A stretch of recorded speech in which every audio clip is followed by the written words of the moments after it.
The moment this pair of heels steps out of the car, the entire office goes into emergency mode. Assistants start scrambling. Fashion magazines must be perfectly aligned. The messy conference table has to be cleaned immediately. Anyone wearing flat shoes has to switch to stilettos. Anyone with faded makeup has to touch it up right away. Unfinished breakfast has to disappear. Downstairs, employees move out of the way before she even arrives. When she steps into the elevator, if another employee is already inside, that employee quietly steps right back out. This woman does not need to shout. She does not need to curse. She can ruin someone's whole morning with one quiet look. Her name is Miranda Priestly. She is the editor-in-chief of Runway, one of the most powerful fashion magazines in the world. Every morning, Miranda walks into the office without greeting anyone. Her assistant Emily politely says, "Good morning." Miranda barely looks at her. She simply throws her coat and handbag into Emily's arms and starts giving instructions.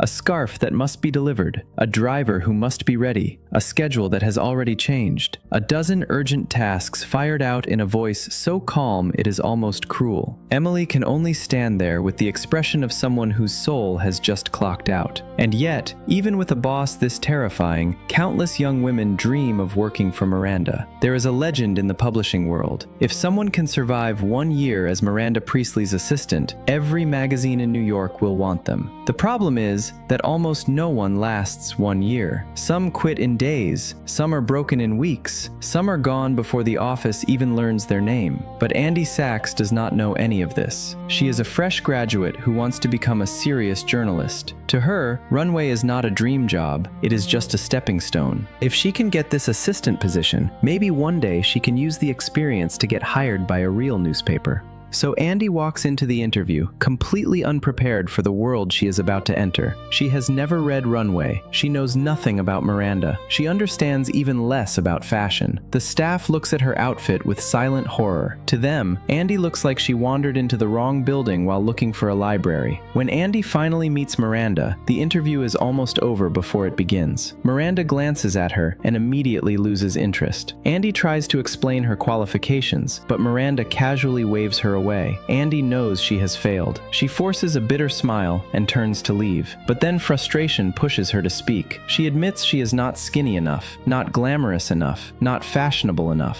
But she is smart. She learns fast. She works hard. She can handle pressure. Before Andy can finish, Miranda has already gone back to work. Andy leaves, certain she will never hear from them again. But downstairs, someone calls her back. Miranda has decided to hire the girl who called herself smart. The salary is so low that it barely covers rent, but this is Andy's first real job. She celebrates happily with her boyfriend Nate and her friends. One friend who understands the fashion world warns her that Miranda is a real devil, but Andy is still optimistic. She thinks it is only a job. How bad can it be? The answer arrives the next morning at 6. Andy gets a phone call and rushes to the office in a panic. By the time she gets there, everyone is already working as if the day began hours ago. As Miranda's second assistant, Andy's job is mostly errands and phone duty. But mostly errands at Runway means doing 5 impossible things at once. The phone can never go unanswered. Either Andy or Emily must always be at the desk. If one assistant is gone, the other cannot even go to the bathroom. On top of the work, Andy must endure the constant judgment of everyone around her. Her clothes are mocked. Her lack of fashion knowledge is mocked. Even her lunch becomes a crime. Emily warns her not to eat too much. But the hardest part is still Miranda. Even though Miranda personally hired Andy, she never remembers her name. To Miranda, Andy is simply the new girl. Every instruction comes wrapped in ice. Miranda gives multiple tasks at once and expects them done before anyone can breathe. If Andy does not understand something, she cannot ask. She must figure it out herself. At least the employees do not spend much time scheming against one another. In this office, when one person fails, everyone suffers. So Emily often helps Andy clean up mistakes, because Andy's mistake could become Emily's disaster too. But one day, Andy makes a basic error that even Emily cannot save. Miranda is choosing belts for a dress. 2 belts look almost identical to Andy. When the fashion team struggles between them, Andy cannot help laughing. To her, the difference is invisible. Why is everyone acting as if the future of civilization depends on this belt? Miranda hears the laugh. Then she gives Andy a lesson that cuts straight through her ignorance. She explains how a specific shade of blue once became important in high fashion. Designers used it, editors chose it, runways pushed it. Then, years later, the color slowly filtered down through department stores and discount racks, and eventually, that color landed on Andy's cheap blue sweater. Andy thinks she chose that sweater because she is outside fashion, but in reality, the people in this room chose it for her years ago. Miranda's speech burns into Andy's pride. From that moment on, this job is no longer only a job. It becomes a fight to prove she is not stupid, a fight to prove Miranda was wrong about her.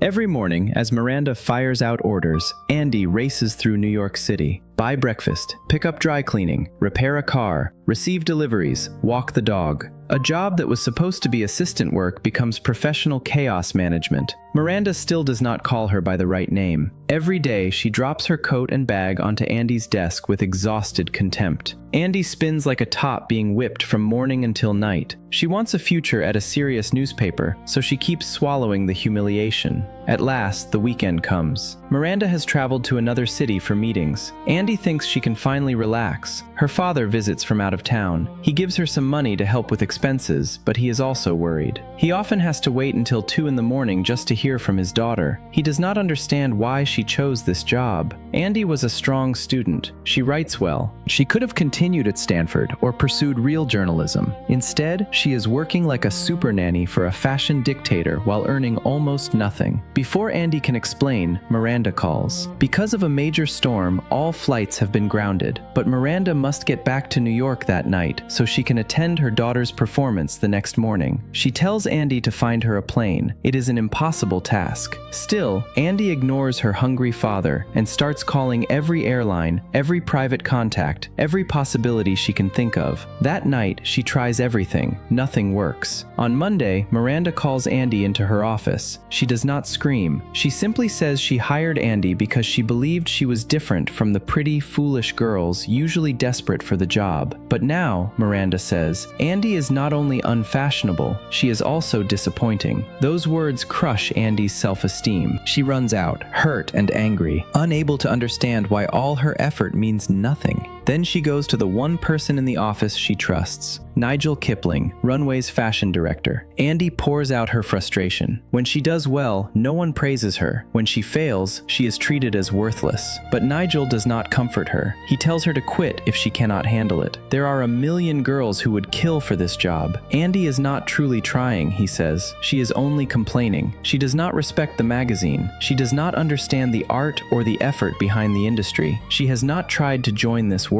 And because she does not love the work, no one in the work will respect her. That is Andy's real problem. She does not care. This finally wakes Andy up. She decides to change. With Nigel's help, she abandons her old style. Her wardrobe becomes sharp, glamorous, and confident. The transformation is so dramatic that everyone in the office notices. Even Miranda glances back at her. But the change is not only visual. Andy becomes better at the job. When Miranda gives a request, Andy is prepared. When Miranda needs something, Andy is already thinking ahead. Eventually, Miranda recognizes her. For the first time, she calls Andy by her real name. Then she gives Andy a major sign of trust. She asks Andy to deliver the latest runway mock-up to her home. Until now, only Emily, the senior assistant, was allowed inside Miranda's house. Miranda guards her privacy intensely. The fact that Andy is allowed to enter proves that her status has changed. That evening, Andy arrives at Miranda's townhouse. But because it is her first time there, she does not know where to leave the book. Then Miranda's twin daughters appear on the stairs. They trick Andy into going somewhere she is not supposed to go. Andy accidentally sees Miranda arguing with her husband. When she is discovered, she does not immediately leave. She still places the book on the stairs, exactly as instructed.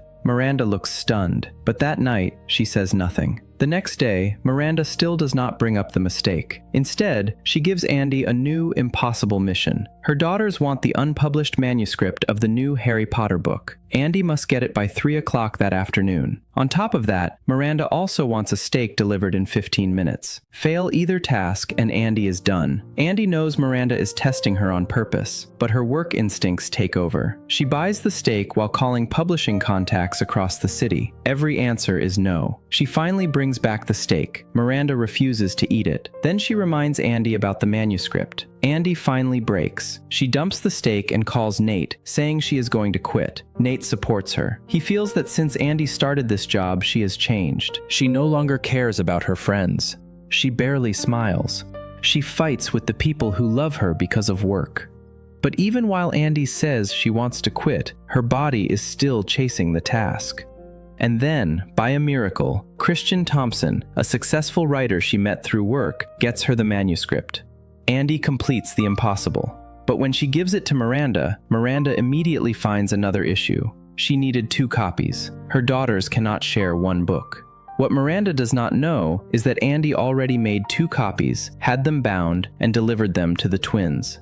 This time, Andy wins perfectly. Even Miranda has no complaint. From then on, Miranda begins to expect more from her. One day, Andy is about to leave early to celebrate Nate's birthday, but just as she exits the building, Miranda summons her back. There is an important charity benefit that evening. Emily is sick with a bad cold, so Andy must assist. Their job is to remember the names of every guest and whisper them to Miranda before the person approaches. That way, Miranda can seem as if she knows everyone personally. Andy and Emily must memorize the entire guest list in only 2 hours. Because the task is urgent, Andy misses Nate's birthday dinner. At the benefit, Emily, sick and exhausted, makes a mistake. She suddenly cannot remember the name of the guest approaching Miranda. At the key moment, Andy whispers the correct name and saves Miranda from embarrassment. After the event, Andy rushes home to make up for Nate's birthday, but on the way out, she runs into Christian again. He is handsome, successful, and clearly interested in her. Andy still chooses to go home, but when she walks through the door holding a tiny cupcake, Nate is sitting silently on the couch. Andy tries to break the awkwardness, but Nate does not want to talk. He is not upset only because she missed his birthday. He is upset because this job is turning Andy into someone he no longer recognizes. The distance between them has grown too wide. The next night, Andy goes to Miranda's home as usual, with clothes and the latest book. By now, the routine is familiar. She places the items exactly where they belong and prepares to leave, but Miranda calls her over. Without makeup, Miranda looks unusually plain and tired. She takes the book from Andy and says something shocking. Andy will replace Emily at Paris Fashion Week. Paris is the most important event of the year. Only the best people on the team can go. In Miranda's eyes, Andy has now surpassed Emily, but Andy does not feel honored. She knows Paris has always been Emily's dream. Emily has worked for it, studied for it, and even controlled her body for it. But to Miranda, those efforts no longer matter. Andy tries to refuse. Miranda calmly threatens her future. If Andy does not go, no serious publication will ever hire her. Andy walks out into the New York night, lost and conflicted. The glamorous world behind her suddenly feels both close and far away. The next morning, Andy arrives early. When Miranda walks in and takes off her coat, Andy instinctively reaches for it. But Miranda only smiles and throws the coat and handbag onto Emily's desk. To Miranda, the less useful assistant is the one who hangs the coat. Before Andy can escape the dread, Miranda orders her to personally tell Emily that she will not be going to Paris. Andy calls Emily, praying she will not answer, but Emily picks up. At that moment, Emily is doing the errands Andy used to do, carrying bags through busy streets. Andy struggles to speak. Before she can explain, Emily is hit by a taxi. At the hospital, Andy has no choice but to tell Emily the truth. Emily is furious. She asks why Andy did not refuse harder. Then she starts eating chocolate, something she has denied herself for ages. If she is no longer going to Paris, there is no point in starving herself for it.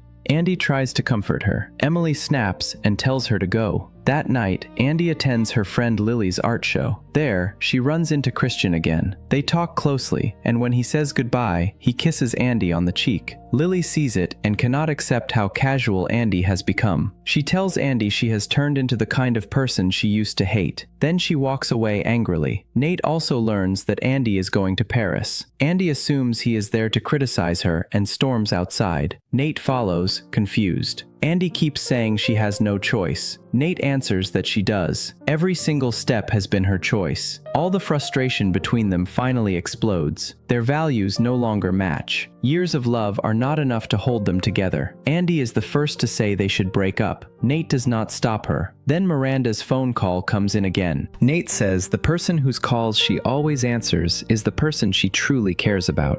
In that moment, Andy's personal life falls apart. She remembers what Nigel once said, "When your personal life goes up in smoke, that means your work life is finally going well." Andy's career is rising, and soon she is in Paris with Miranda for Fashion Week. This is the dream of everyone in the fashion world. In Paris, Andy crosses into a world of luxury, status, celebrities, and famous designers. At first, she feels stiff and out of place, but little by little, she learns how to move through the room, speak the language, and blend perfectly into the glittering crowd. After one dinner, Andy goes to Miranda's hotel suite. The moment she enters, she is startled. Without full makeup, Miranda looks exhausted and fragile. For the first time, Andy sees the human being behind the perfect silver hair and cold voice. Miranda tells her that her husband is divorcing her. Another husband is leaving. The gossip pages will feast on it. She can already imagine the headlines. But Miranda says she does not care what they write about her. What hurts her is the effect it will have on her daughters. As she speaks, her eyes redden, her voice trembles. Andy wants to comfort her, but Miranda quickly pulls herself back together. The soft moment disappears. The icy shell returns. There is too much work to do. Personal pain is irrelevant, because somewhere along the way, Miranda has already chosen career over everything else. The next night, after work, Andy accepts Christian's invitation. They eat, drink, and walk through the streets of Paris. In the romantic glow of the city, Christian kisses her. Andy tries to give herself reasons to step back, but in the end, she follows the desire she has been resisting. The next morning, Andy learns something shocking from Christian. At that evening's event, Runway's chairman, Irv Ravitz, plans to replace Miranda with Jacqueline Follet, the editor of French Runway. Jacqueline is younger, cheaper, and from a businessman's point of view, that may be enough. It does not matter that Miranda poured her entire life into Runway. It does not matter that she created the magazine's influence with her own hands. When business people smell money, they can replace even a legend.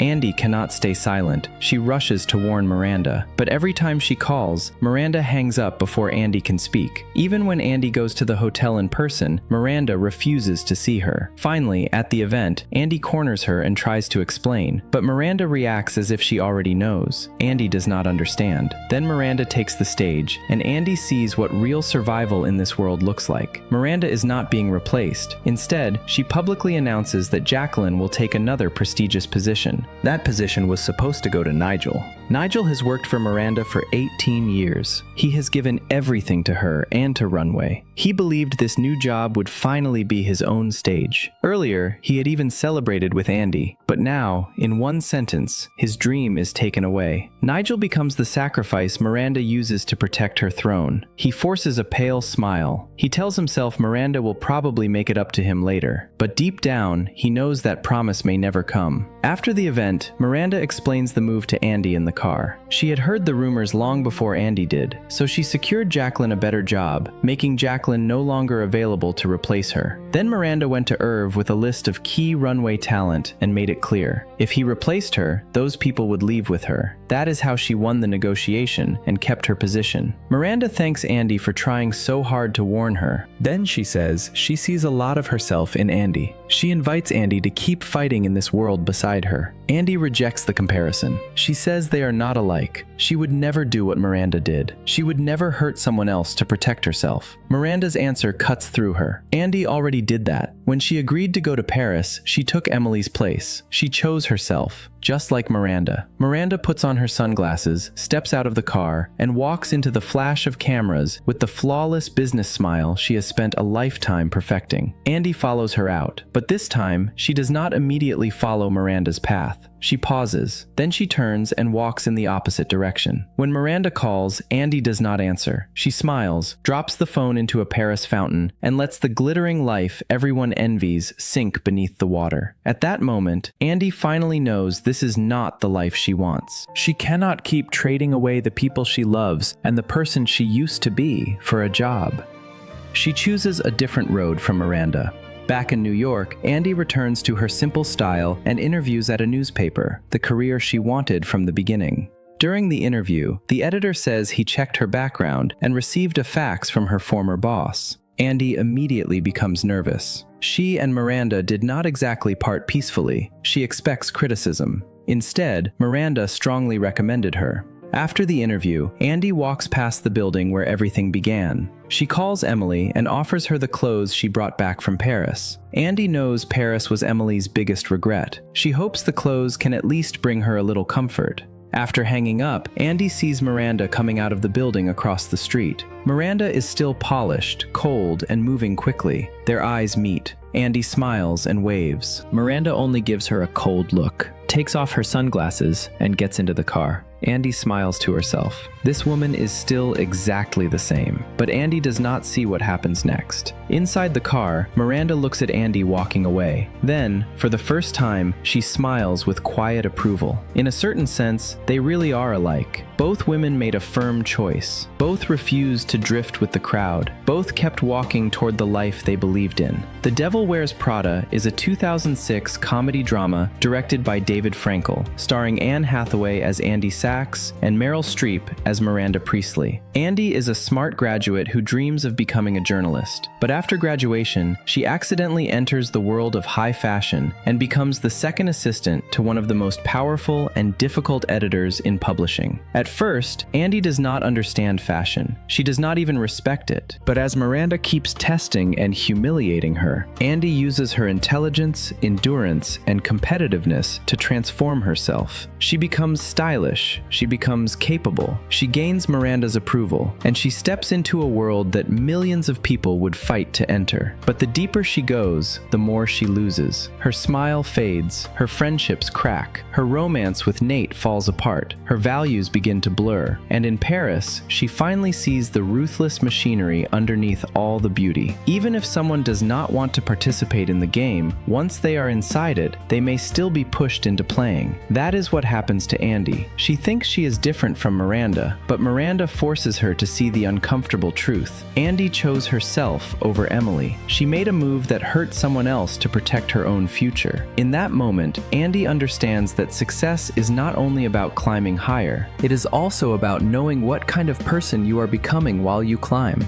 Everyone wants a better life. There is nothing wrong with that. But in the process, many people slowly forget the reason they started. They forget what they wanted in the beginning. They adapt to environments they once rejected. They call it growth. They call it maturity. But sometimes, it is only being absorbed by someone else's values. Maybe at first, you hate staying late at work. You hate flattering people. You hate sacrificing your personal life for ambition. Then, little by little, you start doing the same things. You tell yourself you finally understand reality, but maybe reality has simply trained you. That is why Andy's final choice matters. She does not defeat Miranda. She does not expose the fashion world. She simply walks away before she becomes someone she cannot recognize. And Miranda, in her own silent way, respects that, because Miranda knows better than anyone. A person who can walk away from power has a kind of strength that power itself cannot buy.